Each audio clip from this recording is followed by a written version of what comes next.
Hi there, and a warm welcome, if you like, to this, the 242nd edition of DF Direct Weekly. It's our weekly show where, inevitably, we discuss the latest gaming and technology news. First of all, joining me on the panel, Alex Battaglia. Hello. Yes, I've gotten into the season, as you might say, with my little Christmas cap that I tend to wear at this time of the year. And this time, I've even got some lights in the background. Wow, that cap, you wear that cap all the time, don't you? Yeah, it's like every other week. Yeah. It's good to see you keeping up your tradition of audio-appropriate content for our podcast listeners. Yes, you have no idea what I'm talking about. Again, sorry. And before we introduce our next panelist, a question from supporters. Mr. Bespoke says, "Hi, John." It is indeed John. What has defeated you the most this month? The Thanksgiving dinner or the hours of gameplay you have poured into the Xbox Circle 20th anniversary video? Thanks, and keep up the retro goodness and stay retro. Oh, wow. I didn't get a chance to enjoy Thanksgiving at all this year, sadly. So I'm going to have to go with the Xbox Circle 20th anniversary video, which, I mean, as usual, this video is, it's a lot of work. But, and I had to take a break to play some other game. Let me also give a shout out here to anybody that likes good games, and I mean really good games, not just the games that are called good, but aren't just, really, really good games. Go buy and play Absalom. Go buy and play Absalom. I'm just going to say it. If you don't know what that is, go look it up. It is incredible. I cannot stop playing it in my free time. Absolutely amazing. Yeah, I wanted to do a video on it, but we didn't have a chance yet. But holy moly, it's good. Absolutely. It's good. Trust me on this. It's like Streets of Rage 4 developer. They make Streets of Rage 4 style brawler that's like crosses with Golden Axe and Capcom's D&D games, and then you throw in Hades. Oh, I love it. I can't stop. Well, speaking of Xbox Circle, obviously, if you're not doing good games, you've got to copy how to do good games, right? Oh, yeah, exactly. Yeah. All right, okay. Yes, the Xbox Circle. Yep. Love it. Next year, of course, the triple. Oh, yeah. We'll be there. We got to find an unused triple and maybe an unused Wii. Wii? Okay. Oh, gosh. All right. Okay. With all of that out the way, let's tackle our first news topic. Our first news topic of the week is that Ghost of Yōtei from Sucker Punch has received a substantial patch. There's a huge bunch of adjustments, changes, improvements, etc. But being Digital Foundry, we're looking at the new display options that have been added. These display options are essentially supporting 120 hertz and VRR. I've taken a very, very quick look at this. I love these games that are just kind of like removing frame rate caps, and you kind of get to see how fast these games actually run on the respective hardware. And yes, well, here's the thing, right? First of all, I think there's probably 12 different game graphics variations now on PlayStation 5 Professional. I can already hear Oliver getting quietly angry about this. But yes, basically there's 6 different modes now, each of which can be run either standard or unlocked. And I'm just going to concentrate on ones that caught my eye here. Let's start off with the Professional, actually. Basically, a really cool mode is that the RT Plus mode, the Ray Tracing Plus mode, which was essentially a performance mode with the ray tracing features enabled, you can run that unlocked now. And that's very cool because, you actually, as I said earlier, you get to see the full horsepower of the Professional in action. And it's kind of similar to what we previously see with these kind of modes where there is obviously improvement. Typical gameplay can be well into the 70s and into the 80s. I think at one point I hit the 90s, 106 in the menus. Wow. Yeah, that's what you want. But I think there's also going to be latency advantages in not being beholden to VSync as well as the latency advantages in just running the game faster. So I'd say that's a bit of a win. The other mode on PlayStation 5 Pro that caught my eye was the balance mode. Yes, there is a balance mode now. And you can have an RT version of the balance mode. The RT version of the balance mode seems to bottom out at the requisite 40 frames per second, but it goes all the way up to 60 and caps at 60. So this is quite interesting. If you're not particularly happy with the image quality of the unlocked RT Plus mode, go for RT balance because the resolution will be higher. You take a frame rate hit, You're still not beholden to VSync. You are still in VRR, so there will still be latency, input lag advantages there. And for the most part, it is in the 50s. So I'd say this is quite a good turnout, actually. I did actually put together a comparison of the unlocked versions of all of the modes very, very quickly, just from the intro bit on the first flashback when you go back to your home. And you can see, that basically the quality mode unlocked now caps at 40, and the balance mode caps at 60. And I'm assuming that the performance modes basically run fully unlocked up to 120. So that's the state of play on the Pro. I think it's really, really cool to have this feature added. Would have been great to have it at launch, of course, but man, there's so many different modes in this now. And I think they're all good. I mean, John, going back to the original launch code that you looked at, I mean, obviously the RT60 was your preferred mode then, right? You didn't really have any issues with image quality on that. Right? None at all. I mean, they leverage PSSR in a way that actually is good. Sony's first party usage of PSSR has been pretty good overall. So, and this is no exception. Yep. I tested this morning though, the PS5 Pro RT quality mode. There's so many modes. Yes. The Pro RT mode. Yes. With the frame rate uncapped in the 120 hertz container. And I found just running around some of the areas I was in, it was in like the 70 to 90 FPS range. Right. Which is not an insubstantial boost, I would say. So it just instantly makes the game feel a bit more responsive even and just smoother. Yeah. Which is awesome. So it actually does make a difference.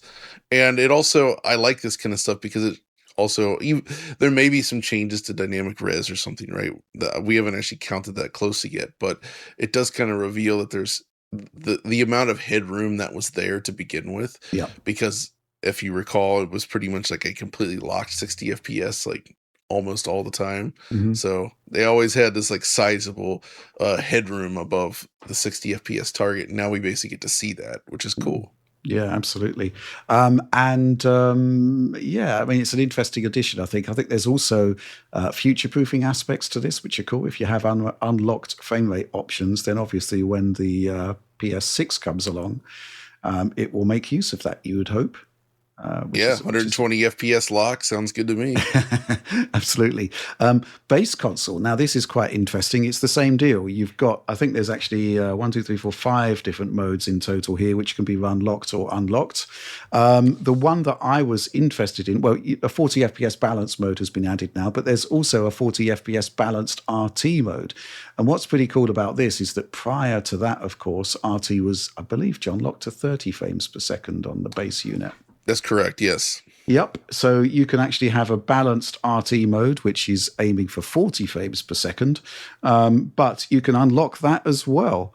And I think it caps at 60. Yes, it does. I'm just looking, at that beginning of the game where you look through the telescope. That's basically kind of like your best case scenario for frame rates, and that basically caps at 60 in the RT balance mode. It's typically in the 40s and 50s, though.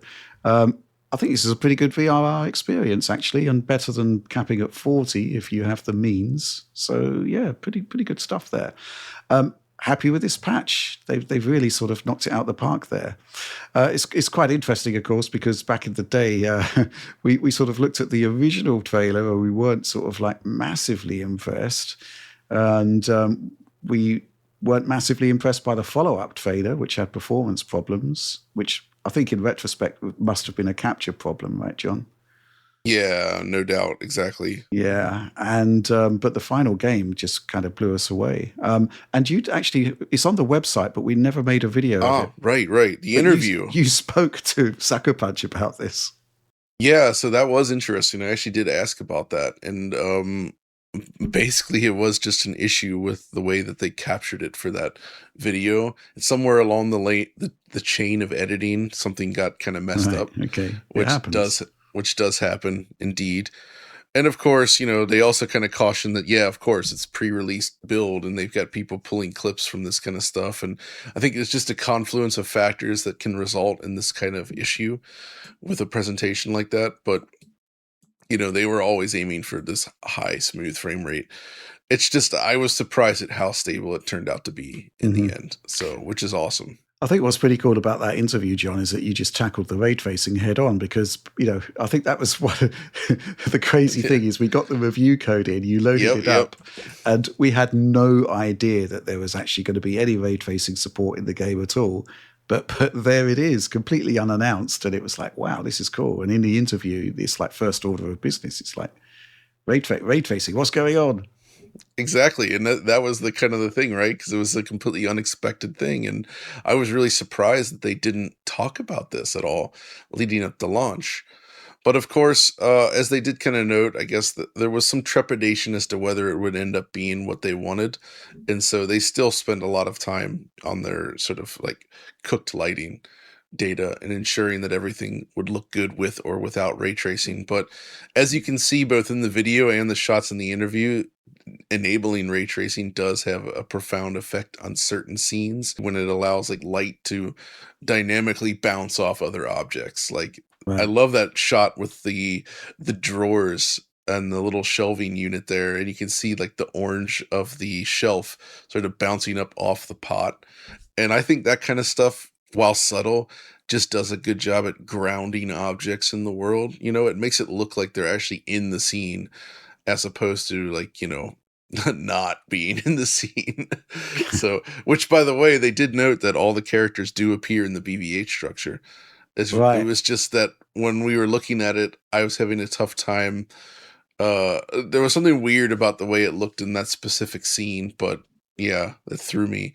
And the same thing for the image quality, because if you remember in my video, there was that thing where when using the Pro mode, the presentation of aliasing changed significantly. The PS5 base version uses FSR3. Right. And then I had surmised that on Pro, FSR was used in the other modes because the way the aliasing presented itself was completely different. But it turns out all the modes on Pro use PSSR. Mm-hmm. So there was just something else changing in the scene that was causing it to present differently. I guess the input resolution was different enough between the modes that it caused it to look different. But that's why these types of interviews are so interesting to me, because it's like a chance to really get some of these like nitty-gritty, like subtle details down and understand like what they're doing, why they're doing it. So if you haven't read it yet, definitely do check it out. Yeah, I think the FSR3 thing really, really surprised me. Kind of makes sense, right? But there's quite a lot of tells with FSR3 that are visually not particularly pleasant, but they did a really good job of using FSR3 on the base PlayStation 5, I think. Yeah, I would say Sucker Punch's track record with image quality is actually really great. They were also one of the developers that did checkerboarding, I would argue, about the best. Right. Like the original Ghost of Tsushima looked amazing in that regard. Yep. It was very, very sharp, where checkerboard rendering could be sometimes too sharp and you get breakup, or it would be a bit soft and blurry depending on how it was implemented. And I feel like they found just the right middle ground where it appeared suitably like native res, and it was difficult to spot checkerboard artifacts, right? So it's really cool stuff. Alex, what are your thoughts about this? Well, it was interesting to hear about FSR3, and I was wondering if when and ever one of these unlocked modes would have an option for FSR3 frame generation on a Sony console game, because it's interesting to see them using FSR3 at all. I think that may be one of the few games at all in the Sony repertoire of first-party studios with their own engine using it. Actually, that's a good point. It might be the only one that comes to mind anyway. Yeah, so I would that could be interesting as an option, because right now, if it is in the performance mode, getting into the 70s, typically cutting off, shaving off a bit of GPU time there to get FSR3 running could be worth it for the added fluidity it gives to camera motion and things like that as an option. So maybe if you're watching this and you want to patch the game for another mode that will piss Oliver off because there's too many modes, well, you can add that. No, but I think it's fascinating. It's also interesting to see how they, in the RTGI mode, that they still have to leverage like the game's probe system. Like there's like a limit essentially to these two things. Like for a game like Assassin's Creed Shadows, they had to like, they have these two baked GI mode and then the RTGI mode, and they kind of look somewhat similar, but the let's be honest, like the RTGI looks way better. And here they kind of chose a different route, like a middle ground, where they combine the two to create the final image. And that isn't too typical to see. I think we've seen devs either use one or the other instead of combining. So that's an interesting approach that they took for the game. Mm-hmm. Absolutely, yeah. Well, as John says, do check out that interview that we did. Maybe we'll find the time at some point to actually make a video out of that. I think it would be pretty good because it was great stuff. Definitely well worth a read in the meantime, though. But yeah, that's an interesting point about, the fact that you've got a game like this, which is actually really, really solid at 60 frames per second, which gives you a pretty good jumping on point for frame generation. True. And we've barely seen any console games use it. Interesting.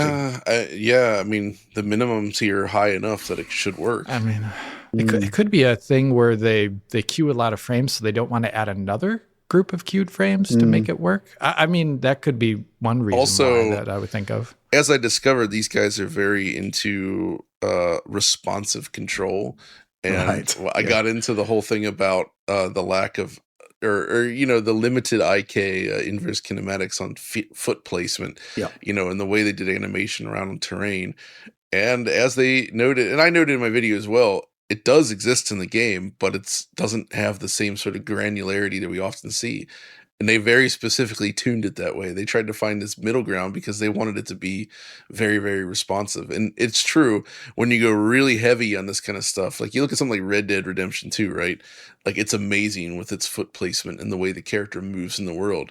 But it's also a pretty darn laggy feeling game. Like, yes, I would say very, very heavy. Alex did a video on it, and the numbers don't bear mention. They're pretty awful to do basic stuff, to say the least. So that's the thing with animation, right? It's always a trade-off between more fluidity and like more responsiveness. You can even see that in older games. Like, people were back in the day complaining about Earthworm Jim being too fiddly to play because there's too many frames of animation in there. So, and it's true. So yeah, it was good to get their viewpoint on that though. And they did actually go back and further refine it even since launch to try to find a middle ground where you still get a little bit more detail in how the feet interact with the terrain. It sounds silly to complain about, but really when you see him walk up the steps or some of the slopes, it looks a little bit... It's a game with varying terrain height, so I think you see it often enough that it makes sense that you talk about it. It's not like you're talking about like the rock in the corner of the world that no one goes to. Exactly. Everyone sees this. Mm-hmm. Going back to the patches that have been made to Ghost of Yōtei, something that kind of irked me a little bit, but doesn't irk you at all, is the fact that John, by the way, because it does irk Alex, is the fact that the cutscenes are still locked to 30 frames per second, even in the unlocked VRR modes. I would always prefer options, I will say. I think Mafia did this, the recent Mafia game did this best because you did have the option. Right. I just think that for games that use cutscenes that are very much directed to look like cinema, where it's trying to look like an actual film, that I do prefer them at 30 FPS. Like the shutter speed, the motion blur, everything about it looks just correct to my eyes at that, where higher frame rates make it look too... It is the soap opera effect. I perceive it the same way. But as I noted earlier to you guys, like it does kind of depend on the type of cutscene that we're talking about. Not every real-time cutscene in a game is designed to look like a film, right? Yeah. Mm-hmm. So I'm okay with it being variable in that regard. But, yeah. I think they've done a good job because there are elements within gameplay that are effectively cutscenes that are, in the moment during gameplay, and those are at 60 or unlocked. Yeah. There's still, there are still cutscenes and stuff and sort of like scripted moments that are full frame rate. It's really just the cinematic sequences that drop to 30. Yep. Okay, cool. Oh, anyway, this game has been a monster hit. So the concept of saying if you've not played it yet, do check it out. it's kind of like, I'm not sure that actually is applicable at this point. But if you haven't checked it out, do check it out now. And if you've got a 120 hertz screen with VRR support, there's lots of bonus goodies here. But with that, let's move on to our next news topic. So this one is somewhat surprising. It turns out that the ESRB have rated the PC version of Death Stranding 2 on the beach. And I think it's 8 months after launch that this is coming out? Or is it came out in, I remember playing this in early June. It came out in June. Yeah. Yeah. So the concept that the game has been rated kind of suggests that it's coming soon. Who knows? I wonder if it's going to be a shadow drop at the Game Awards. Right. Probably, well, maybe, but probably not. It's not really announcement, maybe of release date. But obviously, at this point, we just really want to see some PC enhancements, right, Alex? Yeah, I think going back to my original coverage, which I did look at a bit before here, back then I talked a lot about DLSS since it was kind of the early days of DLSS 2. Yeah. And we talked a lot about that. But when I get back to the port itself, I did mention in the video that I think beyond very minimal LOD difference, like I'm talking about very subtle, like super subtle LOD differences, it was mainly just that PS4 version of the game running on PC. And this time around, I think, given the fact that there is this large disparity between CPU performance on PC and on console, it would be interesting to see if they did actually make some other available adjustments to graphics than that they didn't have there for the first time around when they put this game on PC, as in the engine. I would really love to see things like increased LOD at a distance. The anti-aliasing options were fine as before. I would love to see native frame gen in the game. Maybe making sure that I know there was some complaints the original time around about mouse control at unlocked frame rates. So it'd be good to see if those were covered as well too, as well as cutscenes. We were just talking about cutscenes. It's funny, but going above 60 and being fine above 60, I think the original game isn't necessarily unlocked cutscenes always. So that would be something that would be great. It'd also be great for our testing purposes. Let's be honest here. We like benching a cutscene is much easier than benching a dynamic game. So those are all kind of things I would love to see, but whether to expect them is a whole other question. If it was Nixies behind the porting here, I would maybe expect some things that are kind of unique to the PC environment. But here it's really hard to know. I would expect things like CinemaScope, but beyond that, I actually don't imagine too much based upon the first round. Yeah, absolutely. And it's not as if the original game on PlayStation 5 was visually deficient in too many ways. But that said, John, I was just thinking about the response to your review back in the day, and there was like a massive we don't need Unreal Engine 5 when non-UE5 games could look this good. But it would be kind of quite nice to address some of the kind of very minor issues that you actually saw in there, like the sort of mid-distance level of detail. Yeah, that's right. That's all stuff that I think could conceivably be addressed in this PC port, right? And it would be welcome indeed. At least they did actually eventually fix that stutter issue, if you recall. Oh, right. Where there was the camera one. And this was a problem with the original PC version, I believe. And it might even still be there. I'm not sure if they fixed the PC version, but essentially it's like when you rotate the camera, there is like some micro stutter in the camera movement itself, regardless of the frame rate. And that also persisted into Death Stranding 2 initially. But back in August, I believe they finally fixed it in Death Stranding 2. So it should be fixed in the PC version as well, I hope. Now that they clearly are aware of it. What would you like to see from Death Stranding 2 on PC, John, having played a lot of the PS5 Pro version? So I would really like to see them, it's wishful thinking, but I would like to see them put some ray tracing in there. Right, yes. That would be wonderful. Yeah, because I'm fairly confident in saying that someone somewhere is experimenting with these features within Decima. Right. And I feel like that would be something interesting to see added, but it's unlikely to debut in a port, I would say, unfortunately. But it would Yeah. still be really nice to add it. I think it would just, bring a little bit of extra quality to it. Beyond that, man, it's hard to say because visually speaking, I need to think about this. We haven't done our graphics of the year video yet, but Death Stranding 2 is very high up on my list still in terms of as among the best looking games of the year so far. And yeah, just having it, I guess just being able to run in full ultra wide as well would be nice. Because if you remember when Death Stranding 1 came out on PC, it supported ultra wide, but then when they did the updated version for PS5, they added in that nice native 4K mode, but with the 21:9 framing. Yeah. So you could get the full 60 FPS in ultra wide. And even though, you're adding black bars to the game, just being able to run it in that aspect ratio was awesome. So I would assume the PC version will have this out of the box, and I think it'll actually be awesome for this game. I think if the game is coming soon, the concept of enhancements beyond what we've seen from Kojima Productions before probably quite limited. Exactly. So, but on the flip side, just being able to throw more graphics power at it, unlock the frame rate, could be pretty good, I think.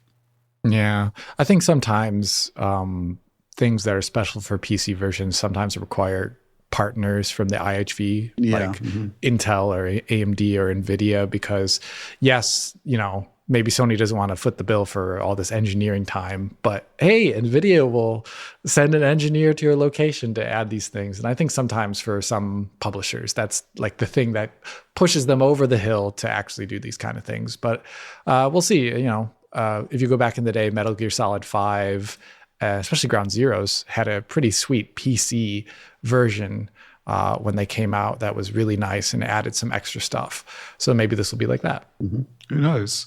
It's literally entire conjecture at this point. But we talked about it nonetheless. But the time for talk is over, so let's move on to the next topic. Okay, so I just said the time for talk is over, but I was actually lying because we've got a lot more news topics to get through. And one of them is Evo 9X, which caught your eye, John. Tell us all about it. Yes, Rich. Got that in there. This is an amazing thing. EXO or EXO Win 9X is the latest release from the guys that did EXO DOS and EXO Win 3.1. But some years ago, they said that so the idea was essentially take hundreds and hundreds of PC games, jam it into a single package, and then use Launchbox as an interface to allow you for like single click launching of classic PC games. Right. The idea is to just simplify the whole process. Like we've had EverDrives and ROM lists for game consoles, but like old PC games, it's a lot harder to get into, right? Just because you have to physically install each game. But that's what this seeks to solve. The problem with Windows 95 was that the way it previously worked is that all the OS required files would be within each virtual hard drive image, right? And so it would essentially boot in and immediately it's just a single instance of the OS with the game in there and then it runs. Windows 95, however, the amount of files that are required at minimum for the OS to work, or Windows 98 in this case, actually, it's a lot, right? There are hundreds of megabytes of data in here that Windows requires to run. And slamming that into every single, so it's 662 games in this pack. Putting those files into every one of those 662 games would be a real problem. It would make, because already it's like 262 gigabytes for this full release. It would go up so much into the terabytes actually if they had to include Windows 98 in every single VHD. So they actually did a video on this to explain it in more depth, but they were able to find a way to sort of like inject these things into like a single image of the OS rather than having to include the OS in every single game. So as a result, this is the package. We have it. And there's an amazing selection of games in here, actually. Like I was really impressed with the completeness of the catalog. So I'm actually pulling it up here.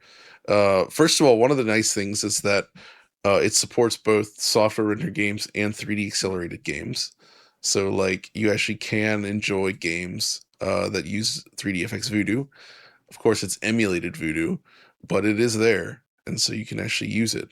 So one of the main things that really actually excited me about this turned out to be the amount of information and data inserted into each game. So it's got the full like release information, like publisher, developer, all that kind of stuff. The genres in there. They include lots of extras like the manual, the scans. There's sometimes additional videos and other historical artifacts bundled each. But like when you're inside Launchbox, for instance, you can fire this up and browse around by, say, publisher or developer. So it's a good chance to kind of explore what developers were doing back then. Like if you're like, oh shoot, like what the heck was Acclaim up to on Windows 95? You can do that now, right? I think that's great. Mm-hmm. And so for me, I have this memory of like so many games where I would just like see them in PC magazines back there. And it's like just being able to say like, oh shoot, I remember that. I wonder if that was good. You click on it and just immediately fire it up. And it's awesome. Like right here, I pulled up Activision, for instance, and there's a bunch of games in here listed that I didn't even realize were related to it. Like something called A10 Cuba, which A10 sounds like a warthog. Like you got the Mech Warrior games in here. You got Pitfall to Mind Adventure, of course. You got a game called Paparazzi, which is, I guess you can kind of imagine what that was.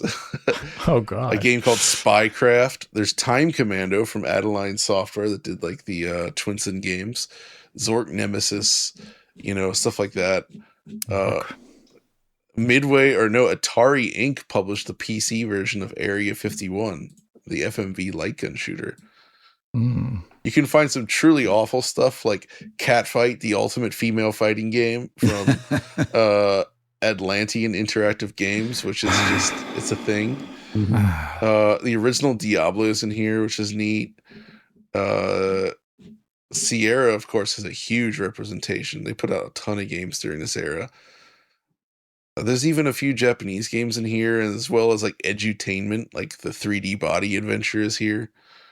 For those that are into that. LucasArts, Afterlife, Rebel Assault 2.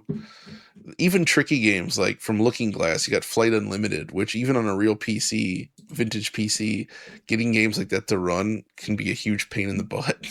Wow. So like they've essentially taken all the steps to ensure that all of these games can be booted easily. Mm-hmm. And that's the key. The only complaint I have is that by default it launches in a large filtered like you can actually choose your monitor size, but then when it launches, it has bilinear filtering forced, which I don't love for old PC stuff. I was able to fix it manually by adjusting one of the config files, but I still had some issues getting the Voodoo stuff to render the way I wanted it to. And there's a few things about it that I would like, essentially more configurability that's like user facing in terms of how you want this stuff to be presented on your monitor. But even aside from that, that's like basically the main issue, right? Everything else is like super impressive. And yeah, I guess technically there is a case, you can talk about legality of all this kind of stuff, but let's face it, big companies are not doing enough to preserve their games. Right. They're just not, especially like from this era, which is just filled with so many weird and unique PC games that many people have likely never heard of or ever experienced. And they're here now, and it makes them easily accessible in a way that is just outstanding. Oh man, all the Sega ports. I forgot about these. I mean, you've got multiple Daytonas, Comic Zone. You got Bug with the exclamation point, and Bug 2. Okay. TOO. I know Rich is excited about that. Yeah. Rocket Jockey from Sega Soft was always a favorite of mine back in the day. Just an awesome game. There's a lot going on there, John, and it's kind of like early days of the CD-ROM era as well. Exactly. Like if you want FMV based games, for instance, you can do Star Trek Klingon or Star Trek Borg from Simon and Schuster Interactive, cool right?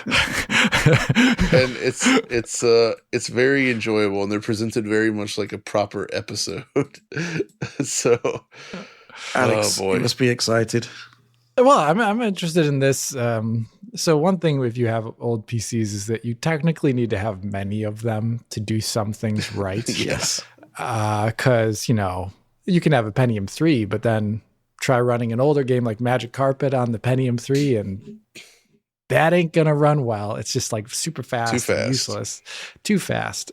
These games, a lot of them ran without VSync and capping, which is bizarre when you think about it. Like you would think maybe we should have done that, but it was technically possible. But yeah, as a result of that, you need multiple PC configs. Sometimes you just like switch out a CPU, switch out an OS, change the core multiplier, etc. Like all these things that are actually kind of time consuming and a bit annoying if you want to play a specific game or have multiple PCs. And I don't think that is within the realm of possibility for most people. One, because old hardware is semi-plentiful on PC actually for some stuff, but it's space, time, money.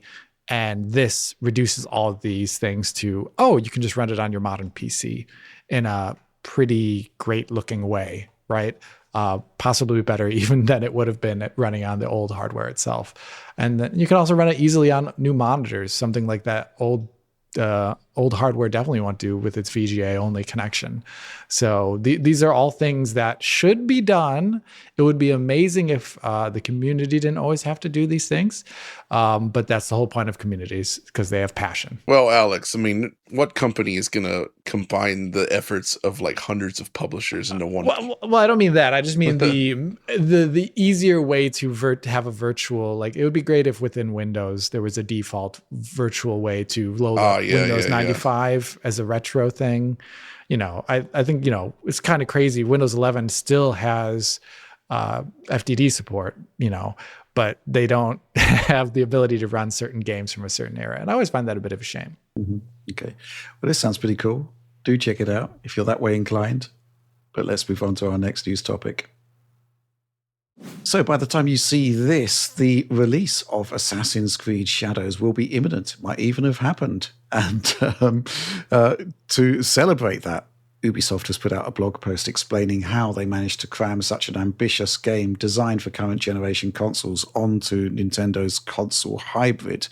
There's a lot of detail going on here, which I found fascinating, just to see how they've managed to do it. A few surprises, a few things that we'd kind of discerned already from the original trailer. But Alex, what do you make about this? Well, this is interesting because it is a current gen only game that had many kind of current gen only things in it that would really only work with a modern GPU, with a pretty fast CPU. I mean, the game did eventually, it has two modes at least. You can target 60 or 30 if you have like a PS5. But still, it was very heavy. And you could see that just by running the PC version. Things like fluid simulations for leaves and snow,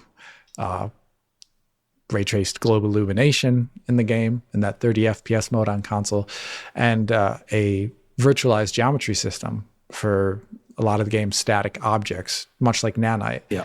And these are all things that the blog doesn't enlighten us about completely, but it does give us a sense of how they did bring all those heavy features to the Switch 2. One of the things they do mention is that the Switch 2 does support RTGI, like it could run it, but they opted to use the game's standard baked global illumination with probes. And the interesting part is they specifically say they did it mainly for RAM memory reasons. And I don't know exactly if they mean storage, as in like how much space they have in RAM, or if they meant speed, like how fast it is, like bandwidth, for example. It's hard to know from a sentence like that. They do mention things like tweaking LODs. They mention how they specifically in handheld mode reduce things that would be much heavier on the GPU, because CPU, they're actually much more or less the same, maybe even a little better in terms of clocks there on the Switch 2 in handheld mode, but you've got much less GPU to work with there. So they're reducing strategically there. And I think the kind of last really interesting thing is that they do mention using DLSS explicitly. And that hasn't been something that has been mentioned by a lot of developers, I would say, ultra explicitly in like a blog post. Sometimes it's like a small technical detail somewhere, but here they actually directly call it out. And I find that very fascinating. And I'm very curious to see which version of DLSS it will be using, whether it's using the heavier model that is more like the PC one from the CNN model, or if it's going to be that more switch to custom one that is lighter, but maybe less effective for certain screen elements. We won't know until we have hands on it. With it, but I think that's fantastic. It's going to look at least really good. I presume this is going to target 1080p based upon the pre-release footage so far, but it's already looking pretty fantastic in the little preview footage that they have here on their blog. Mm-hmm. Interesting also that they're talking about their own bespoke algorithm for VRR in order to still maintain VRR at 30 frames per second, which is an interesting comment because we've kind of assumed that this would be taken care of automatically by low frame rate compensation in 120 hertz mode. John, I'd really like to get to the bottom of what VRR options are actually available to developers here, because it's not clear, is it? Yeah, it's really not. And it did. So yeah, we were operating under this assumption that if you were in a 120 hertz container, that you would actually get this, because we know from experience that when you're at 60 hertz, due to the way VRR works, obviously there is a floor, a 40 hertz floor at best. Because if you go below that, then you're actually ending up with like flicker, right? Because you wouldn't have enough headroom in your container to actually double up the frames, which is what low frame rate compensation is usually about here. But I guess that the Switch 2 doesn't handle it as smoothly as we might have thought when doing that. So obviously, I think they're going to have to be outputting at 120 hertz in portable mode, which won't be a problem because the screen is so smeary anyway, you won't get the double image effect. And then they've done something to ensure that you get the full scale of VRR, which this is what G-Sync has provided it specifically, right? Like the whole point with G-Sync was like the full range, like all the way up and down in terms of the refresh rate. And that's kind of what you would assume. We just assumed that it would work, but the way they specify that the way they specify this as something that they had to add themselves suggests that maybe the SDK currently doesn't do this for you. Yeah, so I wonder if it's the screen has like a 40 to 120 range. I've seen cheap LCDs that have like a 40 to 120 range when they're FreeSync LCDs. And I wonder if maybe it's that. And so they have to manually, because it's not going to be going down to like 30 hertz or something like that. Maybe they have to actually manually add in frame doubling, which is what it sounds like based upon that sentence. Maybe if we do get the chance to talk to the developer directly, which I hope we do get the chance, and have it inform maybe our coverage of this game, maybe we could press them on that as well as DLSS, because these are a lot of question marks over the Switch 2, which we still don't have a lot of great information about, right? Pretty much, yeah.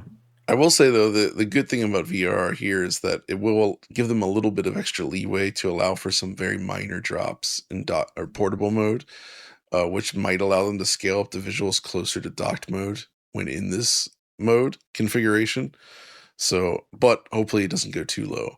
Like 28, 27 FPS for a short bit, not a big deal with VRR, but if you start to go lower than that, you get into PAL territory or worse. It's not good.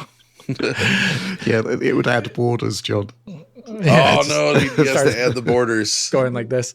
I'm also interested to hear about if we do talk to them. I would love to know more about how they brought the virtual geometry system over. Yep.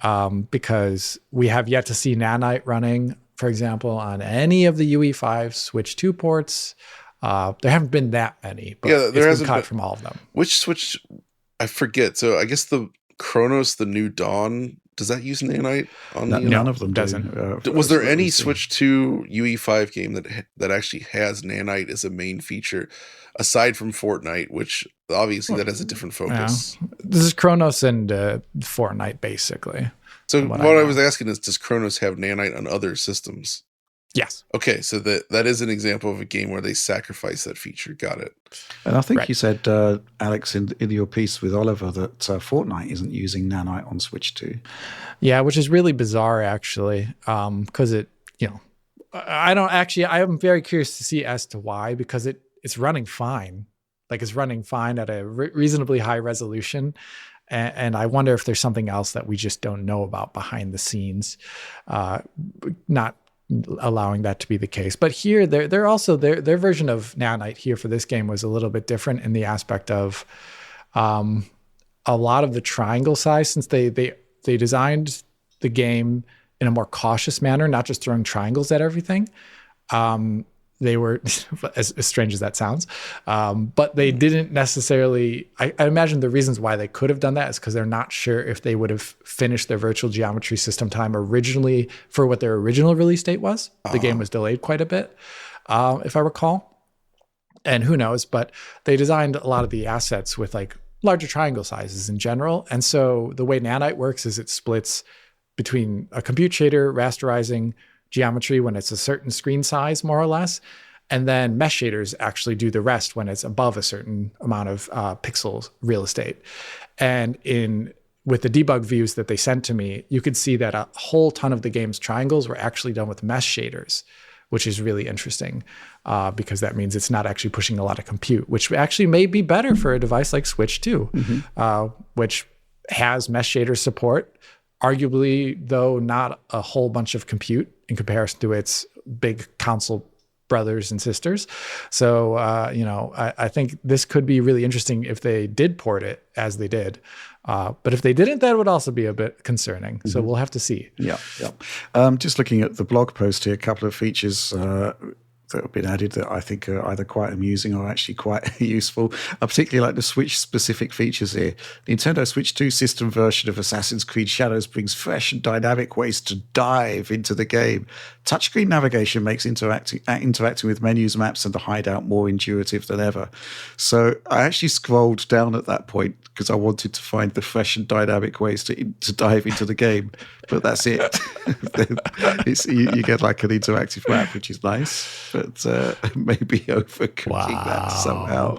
The feature that I actually really, really like is, pretty much all Ubisoft games, you can actually move your save game across to any other platform, cross-platform saves. So with Switch, with any kind of handheld specifically, that's pretty awesome, right? Because you can be playing this on your PlayStation 5. No need to wait for a PS6 handheld to come along. Just use your Switch 2 and carry on your progress and migrate that progress back to your PlayStation 5 when you're back home. I think this is awesome. There is a caution there. I mentioned it before, but some versions of these games have additional content that you may not have had in the original, like Star Wars Outlaws. If you just had the base game on PS5 and then you want to migrate your save to Switch, because it has extra content in it, it won't allow it unless you also own the content on the PS5. Yeah, they're talking about that also in terms of Assassin's Creed Shadows on the Switch 2. All title updates released to date will be available at launch on Nintendo Switch 2 with the exception of the Claws of Awaji. The Claws of Awaji expansion. Really? Yeah. Dang. It's coming out later. My favorite. The Claws of Your Awaji. favorite Claws of Awaji? Okay, well, we're going to be all over this one because, man, this game looks great, and we really do need a palate cleanser after Tomb Raider 2013. Oh, my goodness. That could have been a DF Direct topic in gosh. its own right. That was ridiculous. Just even seeing Oliver posting Tom posting screenshots about that. My goodness. Man, I think the thing that really sort of caused a Roger Moore-esque eyebrow raise was the fact that it's 1080p on both and 60 FPS both docked to the mobile mode, which kind of suggests that they're not doing anything with the docked mode at all. The extra easier. Crazy stuff. But yeah, that was certainly an interesting piece of content there. I'm not sure I've ever seen a current gen game that doesn't have features that the PS3 version had. That was a first. The triple stays winning. Yep. and the Xbox 360 for that matter. As it has the same. We're not doing geometry here, Rich. Come on. Okay, fair enough. Yeah. Okay, let's move on. Staying on the subject of Switch 2, we actually found out, I think it was this week, maybe last week, that a series of the Nintendo Switch 2 upgrades of classic Switch 1 games were actually handled by Panic Button. And John, I guess we're talking about this simply because, man, this is a pretty prestigious job that Panic Button were handed there. Essentially, Nintendo trusted them enough to handle some of their greatest Switch 1 games. They did a great job of it. And kudos to Panic Button for, I think, a job well done across the entire Switch generation, where they handed in some absolutely fantastic ports. And they've been rewarded. I think this is fantastic because it's kind of a great story to see in this sort of game development world where their success doing ports like Doom 2016, of course, and others really paid off big time for them. And so before we knew this, remember, they also were given the chance to port Forza Horizon to PlayStation, right? Right. Yeah. So they've been able to work on multiple first-party projects, but with Nintendo especially, it's unusual that they've allowed a studio like this to essentially poke their fingers inside Mario. Man, that didn't come out well, John. Interesting. No, it's did I stutter? That's this is what they've done. They've been given the chance to work with some of the biggest IP in the world. Yeah. And bring these over to the Switch too. And they did a great job with it, I would say. Like, such a good job, in fact, that, it actually feels like they're like proper native re-releases rather than just patches. Yeah. And I'm actually a little bit surprised given the quality that they did that, but I'm not complaining. That's great. Yeah, absolutely. We got this supporter question, 1040 STF, asking, I find it hard to believe Nintendo gave the source code of some major Mario games to an external company. How do you think Panic Button enhanced these games? Through a quote-unquote layer like the FPS and res boosts on Xbox, tricking the games into thinking they had a higher res or FPS? Or is it impossible they didn't have access to the source material? I think it's more, well, obviously we can't reverse engineer the game, but Occam's razor, the most plausible explanation is that Nintendo said, hey, Panic Button, you've done some great stuff. We think you could maybe take a look at these games, and then did supply them with the source code and the assets. I think that's the most plausible solution there, right, Alex? Yeah, I would presume that's much the case. It would seem like it would be kind of cruel to give a porting studio a job and not give them all the tools to do Yes. it. And this isn't the early exactly. 90s, like where they would make a port for the PC of Metal Gear Solid. You don't have any of the assets, like. Yeah, do an emulator to make it work on the... Rebuild Outrun for the Amiga. True. Like all these crazy things that they had to do back in the day. I think that this is very native as much as is reasonable given the time constraints and budget. Mm-hmm. So, that's what I'd imagine. But very happy to see a studio that we have, whose works we've looked at on the channel and praised when deserved, that they're moving on up in the world. Mm-hmm. That's great. Yeah. And going back actually to Forza Horizon 5 there, John, I mean, haven't seen any Microsoft games yet on Switch 2, but, you've got to associate Panic Button with really high quality Switch porting. You can't help but think that surely at some point Panic Button would be doing a Switch 2 port of Forza Horizon 5. Right? That makes... Like, how much sense does that make? It would be huge on Switch 2. And it should scale quite nicely. Yeah, I mean, it runs great on Xbox One. So. Yeah, exactly. The original game runs awesome on Xbox One. So, yeah, a version on Switch 2 makes a ton of sense, would look great, and it wouldn't surprise me if it was already in development, to be honest. Mm-hmm. But there's still a lot of other games that people want to see, like Xenoblade Chronicles, for instance. There's 4 games all on Switch 1, all of them which are resolution starved. That would benefit tremendously from running on Switch 2. Mm-hmm.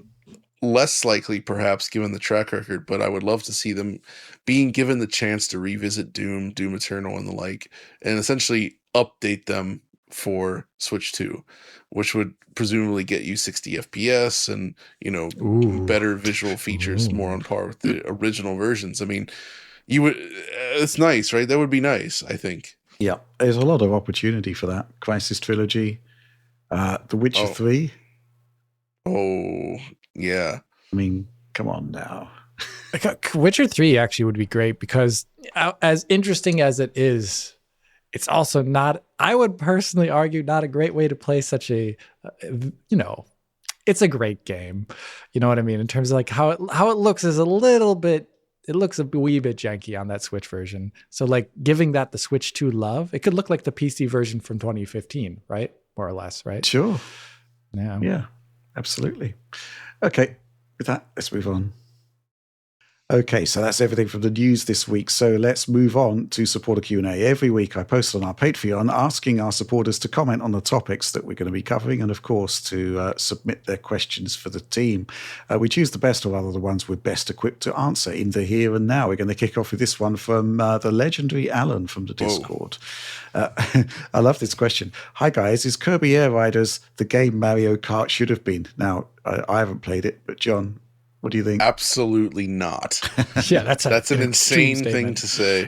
Kirby Air Riders only masquerades as a racing game. It's not really a racing game. It is like a weird Mario Kart. No, it's not even. It's like this weird multi-game roguelike-ish thing that's like somehow works, but it's a really weird, complicated beast of a game. It is not a racing game. I would say, but it just has like one.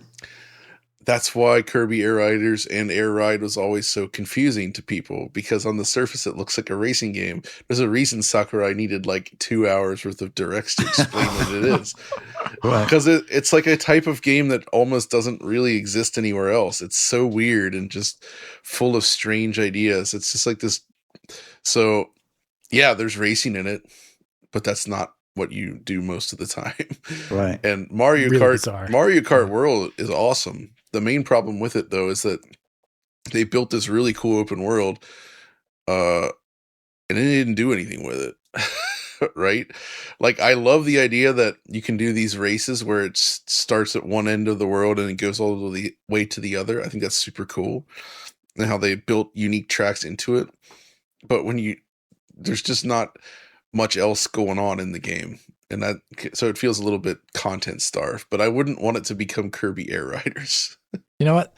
They should make Mario Kart like Auto Assault. Have you ever played Auto Assault?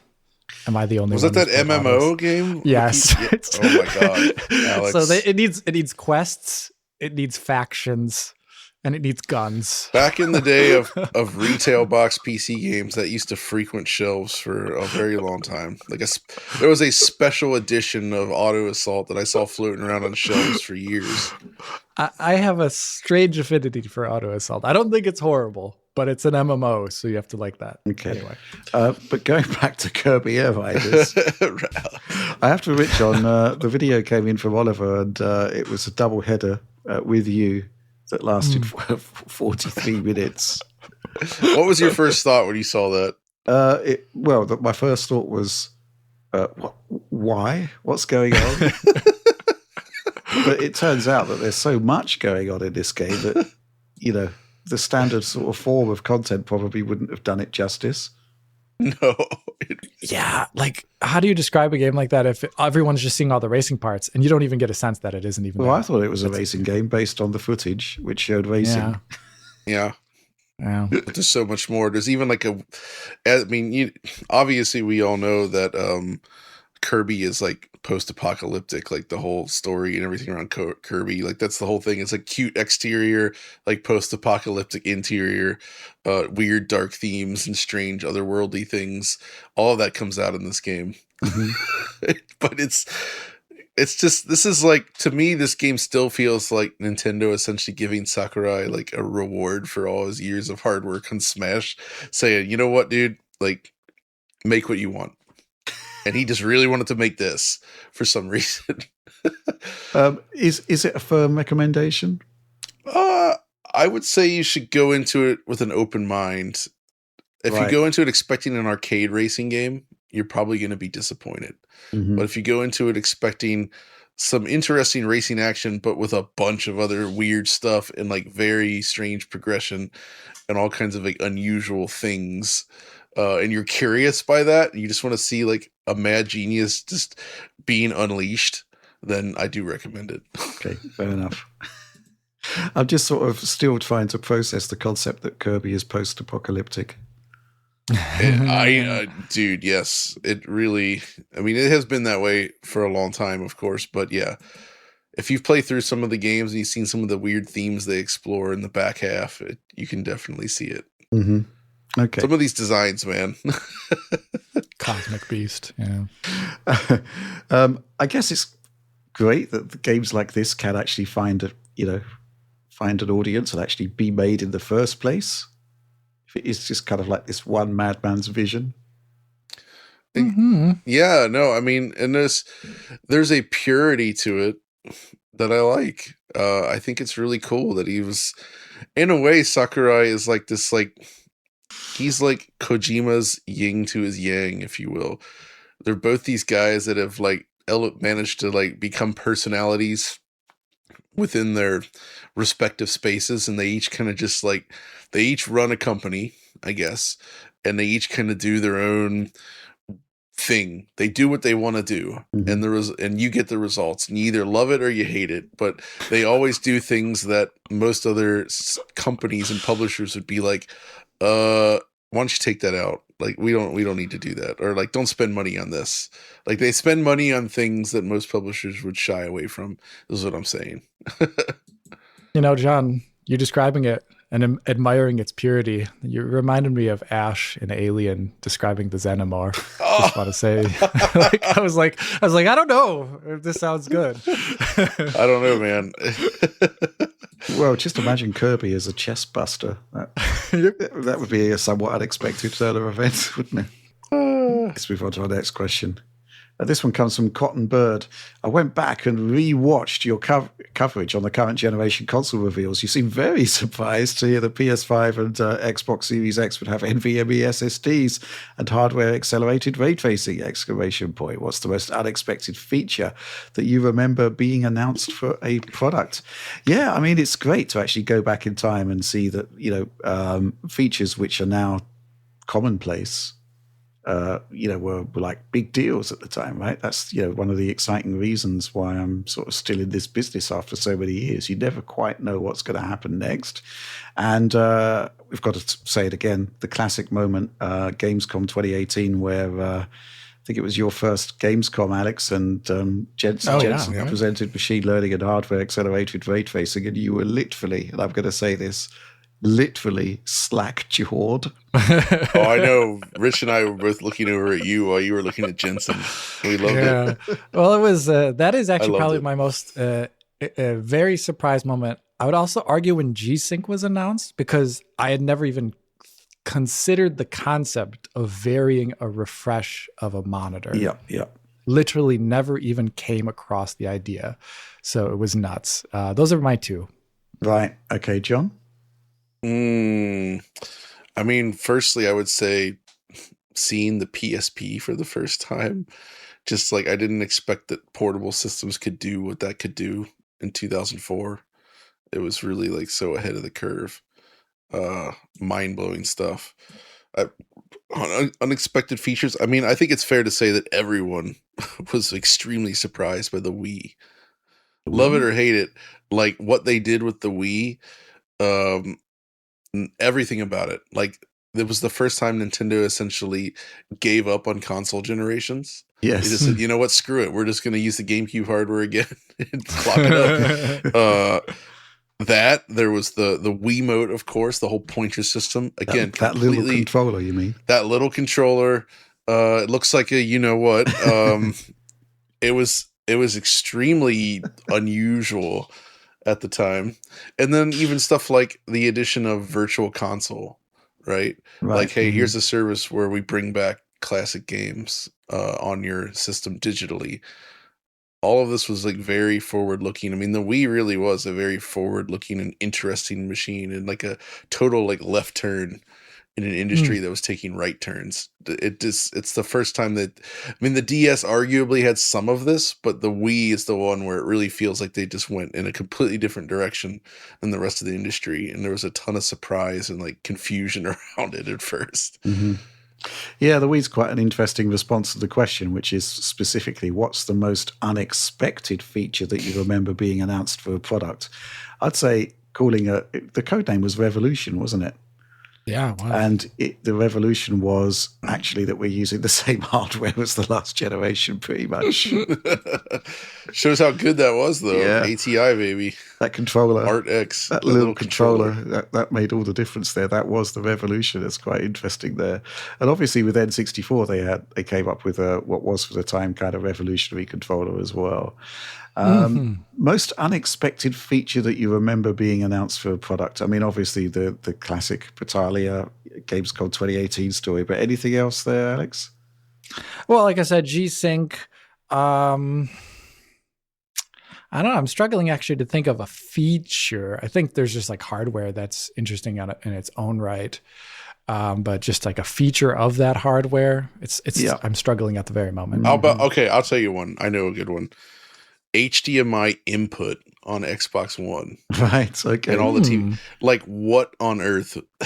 Like, the TV stuff was already weird to begin with, but the fact that they actually had essentially a way to capture video essentially through an HDMI input on a console is something that kind of just came out of left field and was really not something we have ever seen since and hadn't seen before, right? Especially when once we got our hands on it, you see how it actually worked. It's like, I mean, it basically was just like a capture card in your console. Yeah. Right? You're just inputting video in and it spits it out into its own, like, it's not just like full screen either. Like, it actually can display within the UI and everything.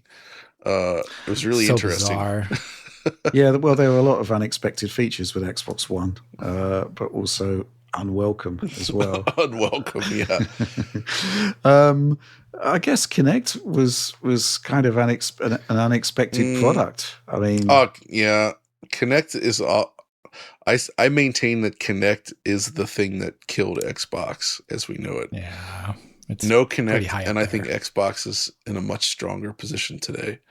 And it all comes down to Nintendo and the Wii. Like, Nintendo caused everyone to like shift their thinking and like pursue something that turned out to be cool, but ultimately not the way console games needed to go. And motion control has been sort of relegated to like as an additional feature as opposed to the focus now. Yeah. And they also kind of uncovered that, and I think it's fair to say, not having buttons sucks. Like, when you like performing actions by pressing nothing never feels good. It doesn't feel good. It's not satisfying. Like, it's conceptually, it's not a fun thing for games. I think Kinect technology, especially the pre-release stuff they showed before they had to strip it down a bit, was super, super cool. And I think Microsoft as a company should have leveraged that research in other areas from the start, as opposed to making this a game-based thing, because it's just not fun for games. And even though it sold well, I say that Just Dance or not Just Dance, Dance Central, freaking awesome. Like, the dancing stuff, very, very fun. There are some cool things you could do with Kinect, but most game concepts don't work when you have no buttons. So yeah, I think it's not specifically no buttons, it's no feedback. Because that's the main problem with Kinect. You don't actually know if your input has been accepted or not. There you go. That's a better way to put it. Yes, there's no feedback, no physical sensation to anything. Yeah. And that just creates this frustration of like flopping around trying to make things work. What about the Kinect Electro Belt that shocks you every time you get an incorrect input? You mean the haptic belt? I would love to know where that thought came from, Alex. I was thinking about just thinking about your own electro belt. If I was like a sadist. And what were you doing in that Berlin discotheque last night? I mean, it was Thursday. So. Man, other unexpected features, man.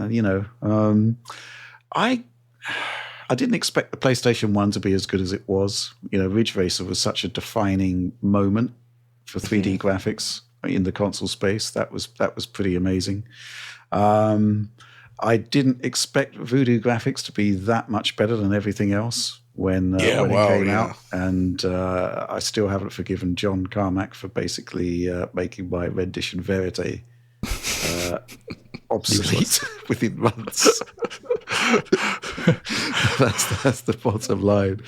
The funny thing is, though, that specifically going back to Cottonbird's comment about how we were surprised to hear that the consoles had hardware accelerated RT. Do you remember, John, where we were at Microsoft in 2020, just before the pandemic? Yeah. And Andrew Goosen, the chief architect of Xbox, was basically saying, yeah, hardware accelerated ray tracing. We wanted that in the box since 2016. Which predates, Nvidia's efforts by 2 years. It was always the plan. That's. I mean, they were obviously doing DXR and stuff, right, in the background. Yeah, they were working with Nvidia behind the scenes, and it was Nvidia.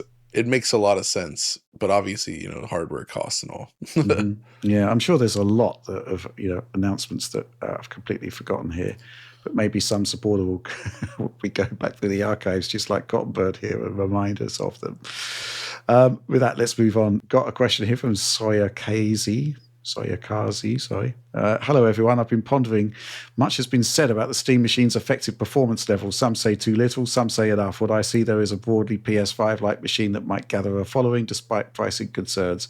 We see the deck garner attention from developers as a target for bespoke settings, despite not selling a massive amounts of units.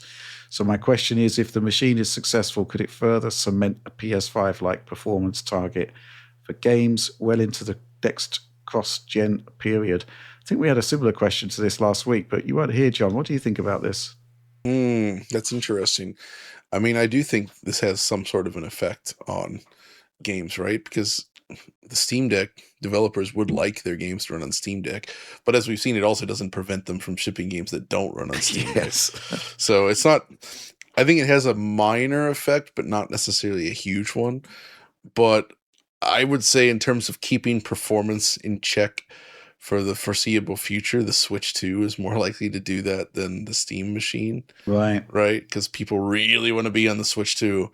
It's sold a lot of units, and it is less powerful than this. So it makes a lot of sense for third parties that want their games everywhere to keep the Switch 2 in mind. Yeah, I mean, from my perspective, Oliver's literally got a series of videos on the channel called Too Big for Steam Deck. Where certain games just don't scale well down well to it.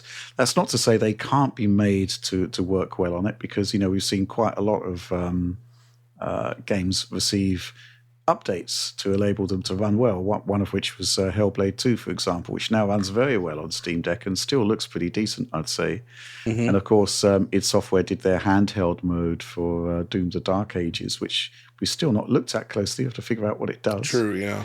I don't know. On the one hand, I kind of like the idea of a machine that does actually set the baseline for like 1080p or 1440p or even in the PC space. If it actually turns out that a game is released that really runs badly on Steam machine, it's kind of like a focal point of sorts that brings attention to the issue. And certainly is a bit more useful than runs like trash on my PC, which is the kind of like the usual reaction to when a game comes out where performance isn't where it should be. There isn't actually a fixed target of what you'd expect it to run well on. So I guess that possibly could happen. But at the same time, similar to the issues we've had with 8 gigabytes of VRAM being a problem, it hasn't stopped games that have problems with 8 gigabytes of VRAM continuing to be shipped. Alex? Yeah, everything you just said and everything John said, just also with the added, wouldn't it be great if they just add those PS5 settings on the PC version in the first place? Instead of just making people wade through menus and figuring out that medium is good enough. Yeah. Why not just have this is the console settings? And I've always really wondered why that isn't a thing, because they think it's bare minimum there. That's what they consider it, right? Mm-hmm. That we couldn't go lower. Yeah. This is what we want the game to look like. That should definitely be something that games make much more explicit. And then it would help not only the Steam machine, it would help everyone on PC. So I'm actually considering that the specs in the Steam machine are going to cause significant problems for certain games. I guess we won't find out until we actually see one, or I actually get around to doing the simulation tests I've been threatening for weeks now. Anyway, let's move on. Got a couple of questions here which are broadly similar, or at least related. Skyrim Fest 26 in brackets AI Upscaled asks, is the Steam machine going to be an AI casualty? 24 gigabytes of RAM no longer seems viable for a budget PC. I'm not convinced Valve is a big enough manufacturer to have secured supplies at early 2025 prices. If they can't price it below, say, $700, should they simply cancel it? Wow. It would be a loss, but perhaps better unreleased than a damp squib that kills demand for such a machine. And we got this one from Lord Jitter Jaeger. Dear DF team, sad news for gaming tech enjoyers. Last week, you discussed the issues surrounding rising RAM prices. Unfortunately, the issue has worsened even further since then.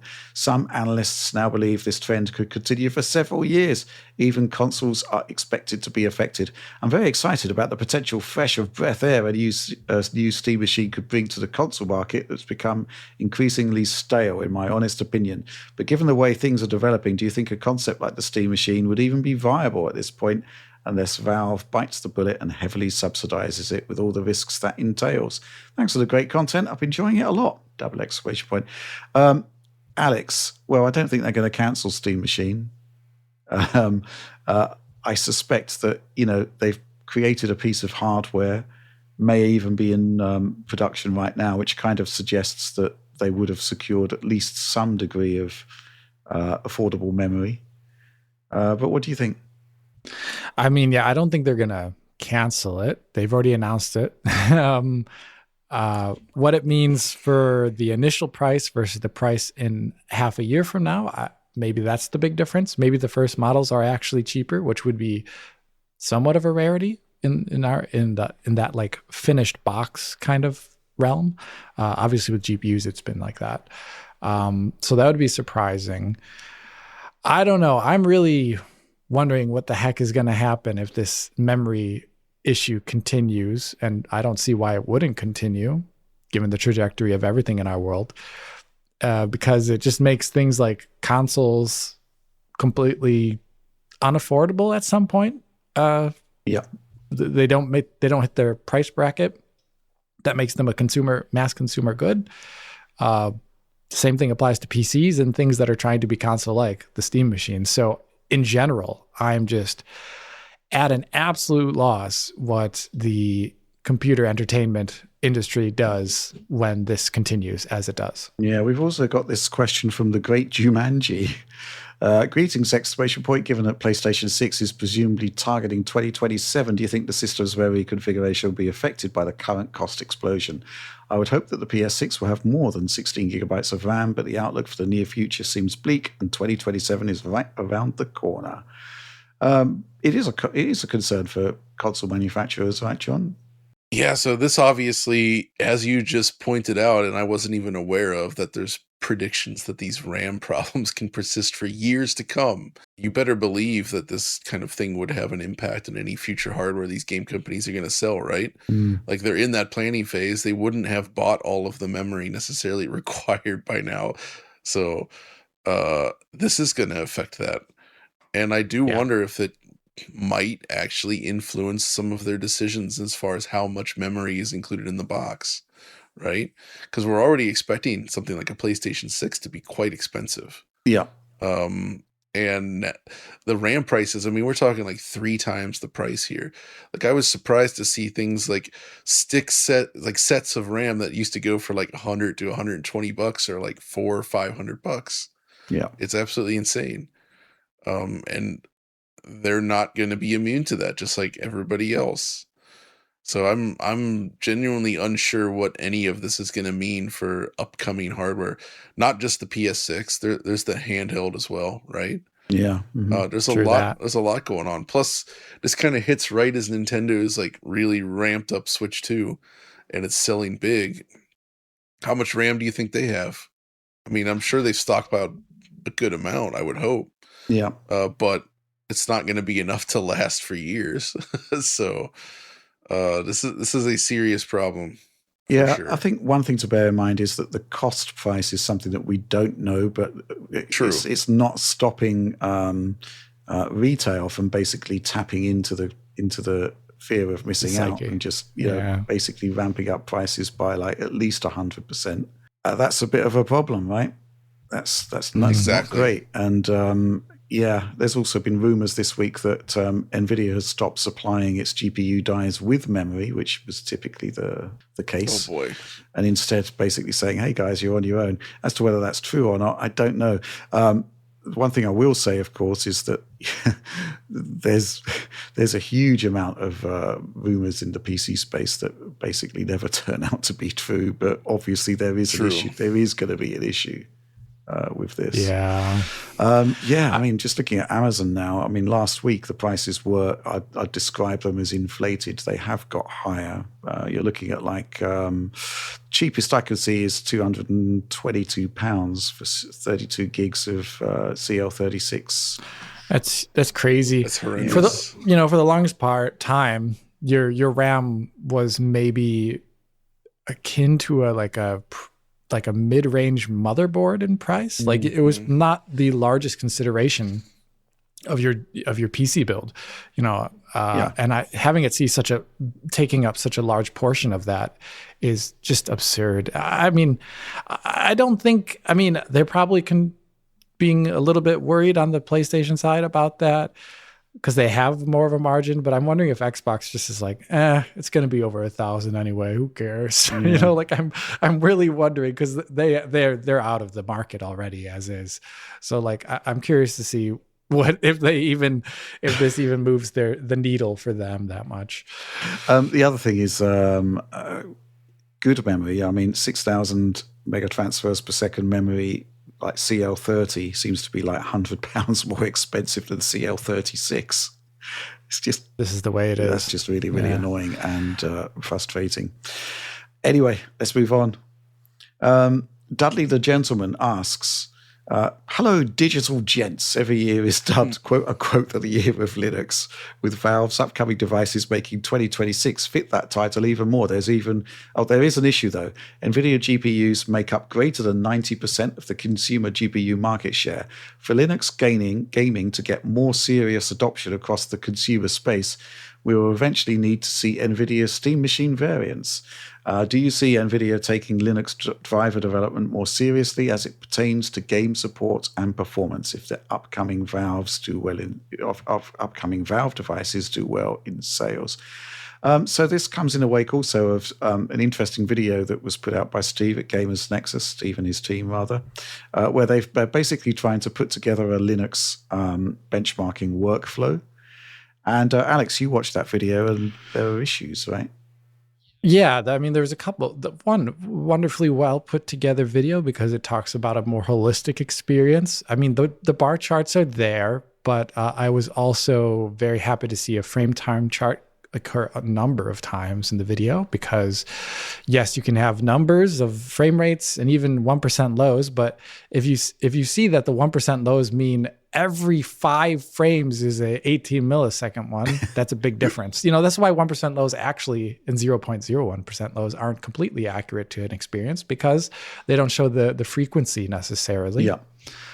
Which is an important part of it. That's why I love frame time graphs. Always we'll talk about them. It also talked about a variety of visual issues that I thought were very important in the general experience.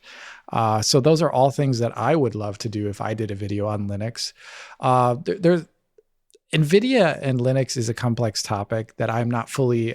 I would say I'm not the perfect person to ask. But one thing that I know is that it is a work in progress thing.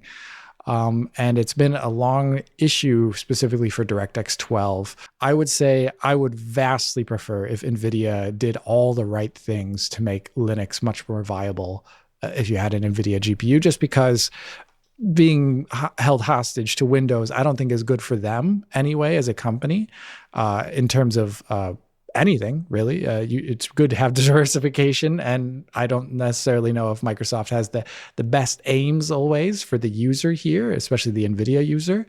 And having the ability for a user to say, you know what, I'm going to install Linux and it's going to be a great experience. That would be excellent. And that is more the case on AMD than it is by Nvidia. And there's features that just aren't working. Yeah, that's another part. Like, yeah, I think the whole EDID thing part of the video that Gamers Nexus did was also very interesting. Basically, there's a lot of things that the driver does under Windows that will not be necessarily present in the Linux driver. And that's one thing that, once again, we need it to be there. I really want it to be there. I don't want to make this another Windows complaining hour, but I just want, I really want an OS designed for not gaming, but just straightforward computing. And I think Linux is our current best side avenue from the current trajectory of Windows. Yeah. Mm-hmm. Absolutely. Any thoughts, John? What about the Mac, Alex? Well, no. I'm just kidding. I want to be able to buy the pieces. And what about the Switch 2, Alex? Yeah, what about the Switch 2, Alex? People today were discussing that you hate Nintendo.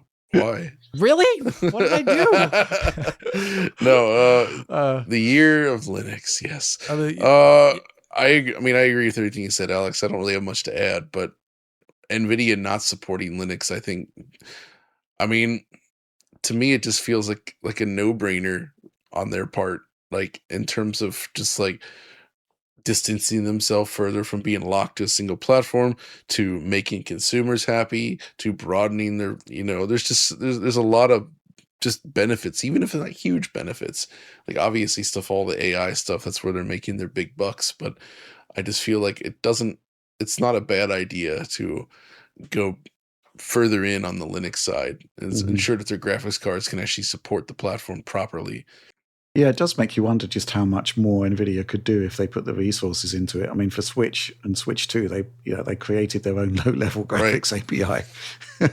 The talent isn't there, is it? And fundamentally, like the one supporting Linux for games is the largest PC storefront in the world. Yeah. Right? Mm-hmm. Valve is not some small company here. Like they have a ton of influence here. And I'm surprised that Nvidia is so averse to it. Yeah. Okay. Let's move on. This is the final question. It comes from Fuzzy Loaf.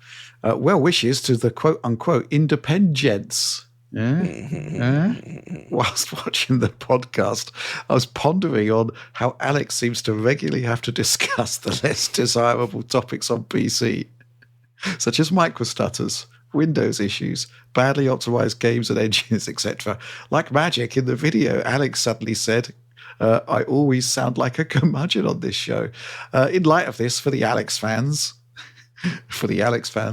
will Alex share an experience with PC gaming that made him happy? Oh, easily.